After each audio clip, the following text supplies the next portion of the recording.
नमस्कार दोस्तों, स्वागत है आपका आपके अपने YouTube चैनल ऑनलाइन एकेडमी में। मैं अंकुर एक बार फिर से आपका सभी का स्वागत करता हूं। तो आज हम 12 फरवरी का करंट अफेयर डिस्कस करेंगे।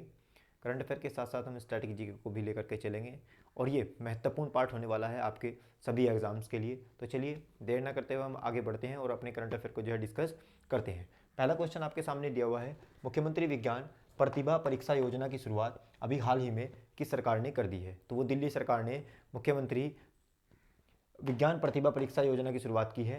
दिल्ली सरकार के बारे में कुछ फैक्ट जानेंगे। देखिए, यह है दिल्ली सरकार ने किसके लिए लॉन्च की है। तो बात करेंगे जो 9वीं कक्षा में, जो 9th क्लास में जो भी छात्र या छात्राएं अभी आए हैं, जिन्होंने एडमिशन लिया है, उनके लिए यह योजना लागू की गई है। इस योजना के अंतर्गत वे छात्र छात्राएं पात्र होंगे जिन्होंने जनरल कैटेगरी में 60% मार्क्स जो है प्राप्त किए होंगे और अदर कैटेगरी में 55% मार्क्स कक्षा 8 यानी कि 8th क्लास में पास किए होंगे। ये सभी छात्र छात्राएं उन सभी के लिए क्या होंगे? पात्र होंगे। इस परीक्षा योजना के अंतर्गत पहले 1000 छात्र छात्राओं को स्कॉलरशिप प्रदान की जाएगी। स्कॉलरशिप की जो राशि रहेगी वो 5000 रुपये रहेगी। स्कॉलरशिप की राशि 5000 रुपये रहेगी। तो यह है मुख्यमंत्री विज्ञान प्रतिभा परीक्षा योजना। यह जो योजना लाई गई है वो दिल्ली गवर्नमेंट के माध्यम से लाई गई है। बात दिल्ली के बारे में करते हैं। तो देखिए, दिल्ली के सीएम की बात करें तो अरविंद केजरीवाल जो है दिल्ली के सीएम हैं। ठीक है, अरविंद केजरीवाल दिल्ली के सीएम हैं। यहाँ पे उपराज्यपाल की बात करें, अनिल बैजल यहाँ पे जो है आपके उपराज्यपाल हैं। दिल्ली में ही हुमायूं का मकबरा है। हुमायूं का मकबरा आपका कहाँ पर है? हुमायूं का मकबरा दिल्ली में ही है। ठीक है, बात करें इसे जो है हुमायूं के मकबरे को ही पूर्व का क्या कहा जाता है? पूर्व का ताजमहल। हुमायूं के मकबरे को पूर्व का ताजमहल कहा जाता है।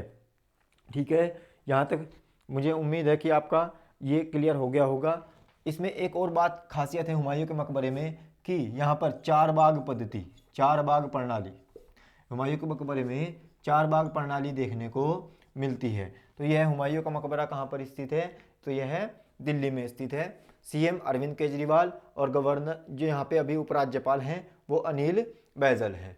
ठीक है, तो ये हमारा कुछ करंट था, इससे संबंधित हो गया। चलते हैं अब आगे।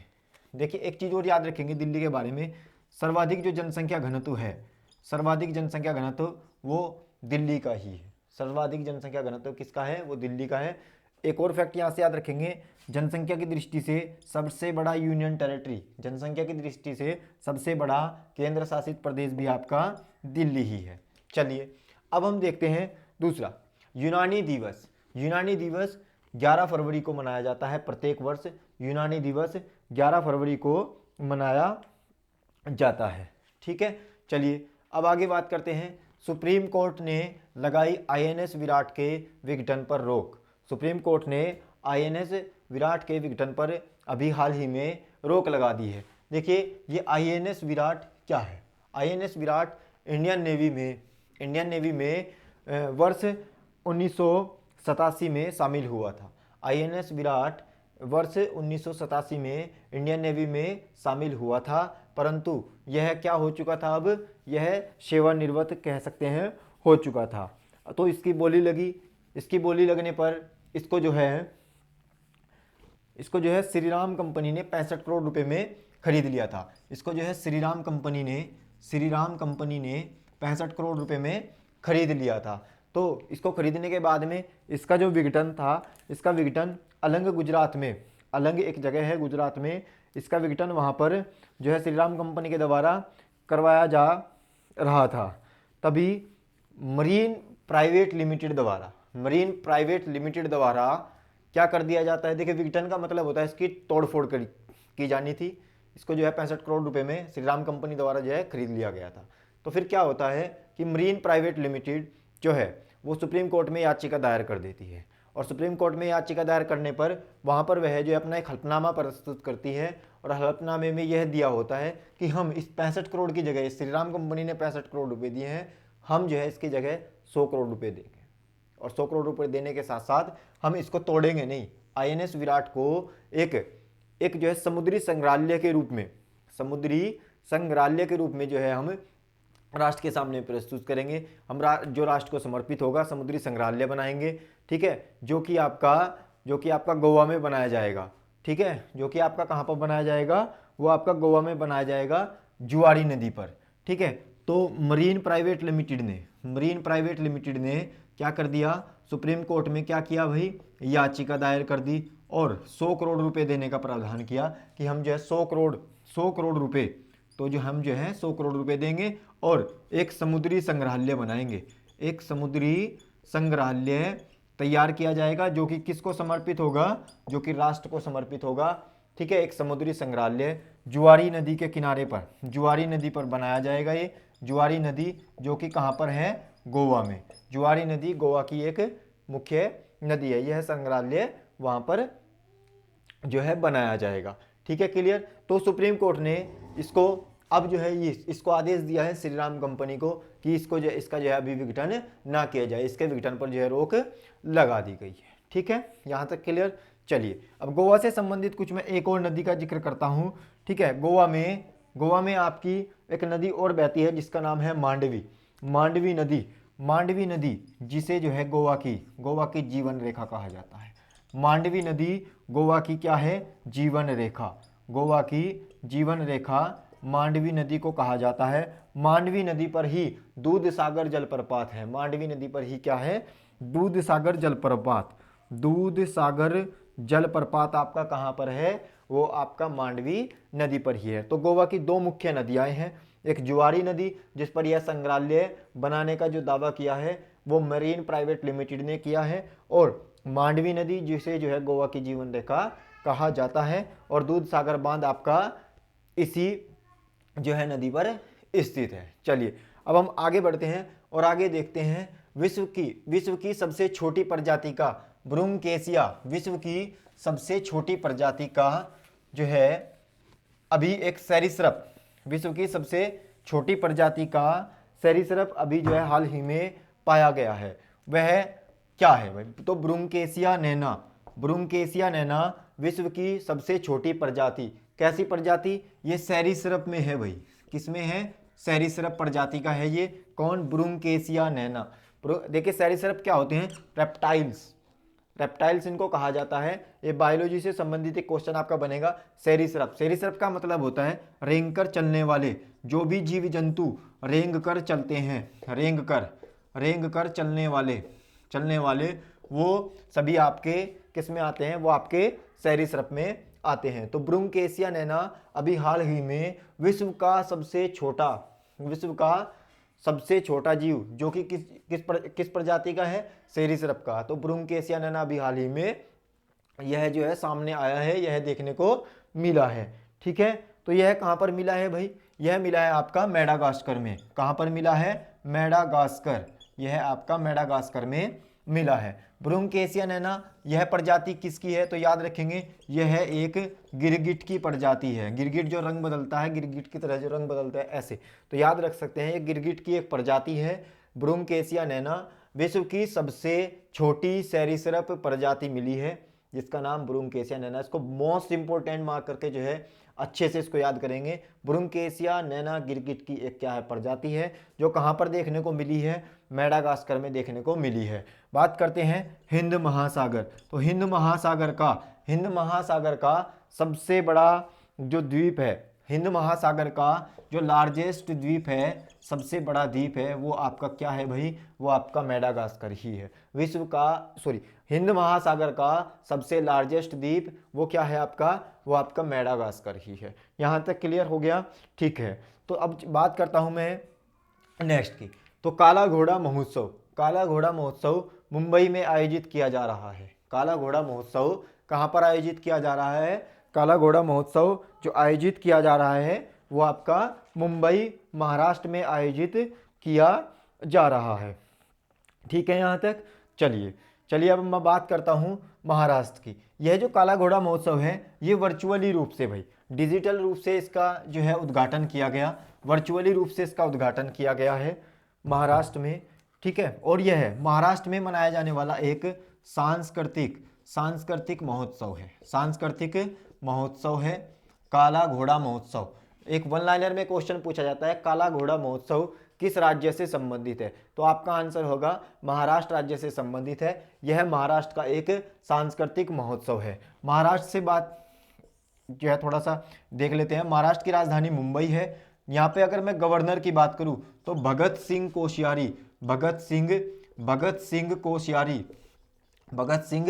कोश्यारी यहाँ के क्या हैं, गवर्नर हैं। यह एक ऐसे एकमात्र गवर्नर है जिन्होंने कोंकणी भाषा में जो है शपथ ली थी। कोंकणी भाषा में क्या ली थी भाई, इन्होंने कोंकणी भाषा में शपथ ली थी। किन्होंने, भगत सिंह कोश्यारी महाराष्ट्र के जो है राज्यपाल हैं, इन्होंने कोंकणी भाषा में शपथ भी ली है। महाराष्ट्र से संबंधित अन्य फैक्ट देखते हैं तो महाराष्ट्र में जो है आपका एक लोनार झील पड़ती है, लोनार झील, महाराष्ट्र में लोनार झील पड़ती है जो कि भारत की एकमात्र सबसे बड़ी क्रेटर झील है। क्रेटर झील याद रखना, भारत की एकमात्र क्रेटर झील है, भारत की एकमात्र क्रेटर झील है। क्रेटर का यानी कि ये उल्का पिंड, यहाँ पर उल्का पिंड गिरा था, उल्का पिंड गिरने से इस झील का निर्माण हुआ था। तो लोनार झील महाराष्ट्र में स्थित है, ठीक है। उल्का पिंड के द्वारा यह निर्मित हुई थी। यह एकमात्र भारत की क्रेटर झील है। यह भी कहाँ पर है आपकी, यह भी आपकी महाराष्ट्र में है। याद रखेंगे इसको जो है रामसर साइट में अभी हाल ही में रामसर साइट में सम्मिलित किया गया था। इसे जो है हाल ही में रामसर साइट में जो है सम्मिलित कर लिया गया था। किसको, लोनार झील को। वर्तमान में रामसर साइट कितनी है भारत में, मोस्ट इंपोर्टेंट क्वेश्चन है। रामसर साइट जो है टोटल अभी भारत में कितनी है, तो 42 रामसर साइट है। कितनी है भाई, 42 रामसर साइट भारत में है। अभी हाल ही में लोनार झील को जो है रामसर साइट में ही जो है शामिल कर लिया गया था। तो बात करते हैं अभी महाराष्ट्र की बात करें तो जनसंख्या की दृष्टि से कौन से नंबर पर है भाई ये, तो जनसंख्या की दृष्टि से सेकंड नंबर पर है ये स्टेट, जनसंख्या की दृष्टि से सेकंड नंबर पर। फर्स्ट पर बात करें तो फर्स्ट पर आपका यूपी है, सेकंड पर आपका महाराष्ट्र है। क्षेत्रफल की दृष्टि से बात करें, क्षेत्रफल की दृष्टि से तीसरे नंबर पर है, क्षेत्रफल की दृष्टि से तीसरे नंबर पर है। पहले पर राजस्थान, दूसरे पर आपका एमपी और तीसरे पर आपका महाराष्ट्र, ठीक है। तो यहाँ तक क्लियर। तो ये कुछ महाराष्ट्र के बारे में स्टैटिक फैक्ट थे। उम्मीद करता हूँ कि आप सभी को ये समझ आ रहे होंगे। तो इसको जल्दी से नोट डाउन करते चलेंगे या फिर स्क्रीनशॉट ले लेंगे, ठीक है।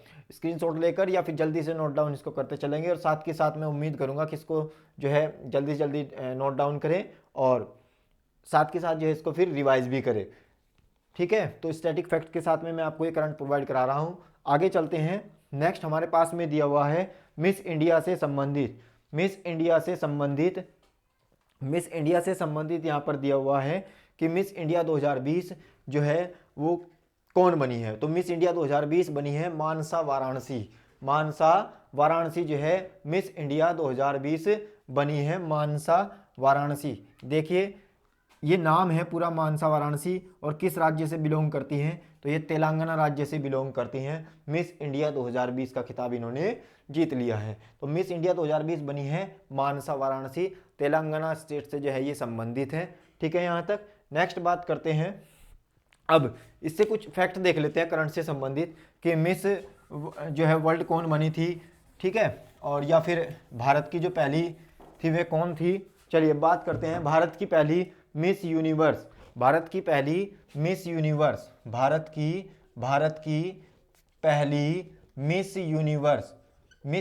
का खिताब, भारत की पहली मिस यूनिवर्स का खिताब 1994 में सुष्मिता सेन ने जीता था भाई।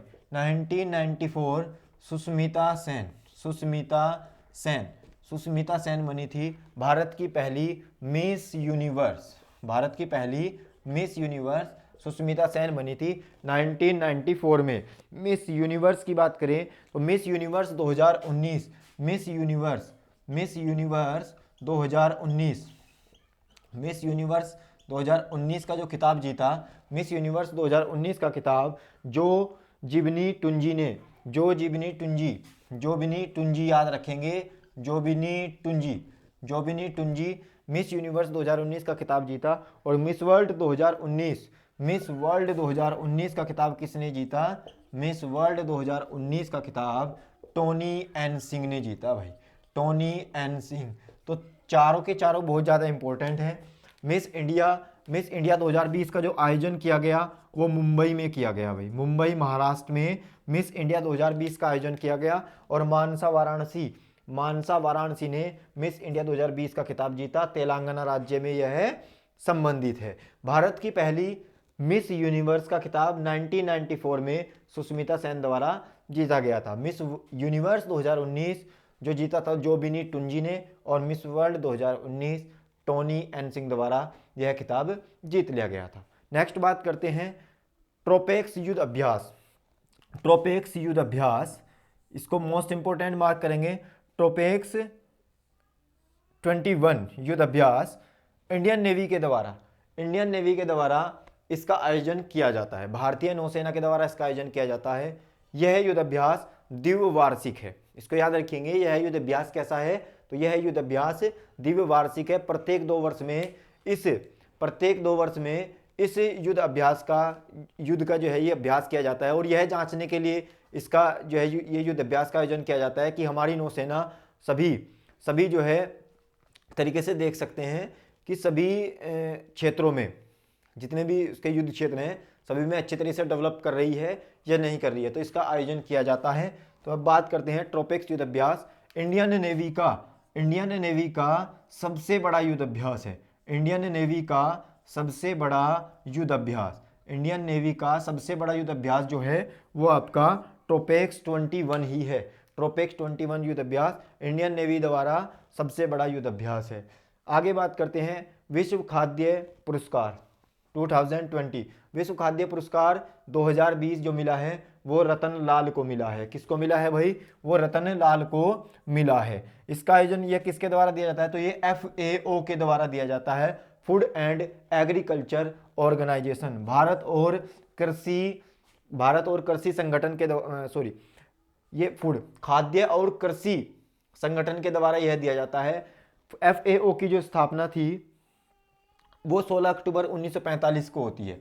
16 अक्टूबर 1945 में FAO का गठन किया जाता है। इसका मुख्यालय बहुत बार पूछा गया है रोम में इसका मुख्यालय है। रोम इटली में इसका मुख्यालय है। ठीक है, तो इसको एक ट्रिक के माध्यम से याद रख सकते हैं। जैसे मैंने बताया अभी FAO खाद्य का मतलब होता है फूड। देखिए यदि हम फूड नहीं खाएंगे, भोजन नहीं खाएंगे तो हमारा रोम कैसे जगेगा?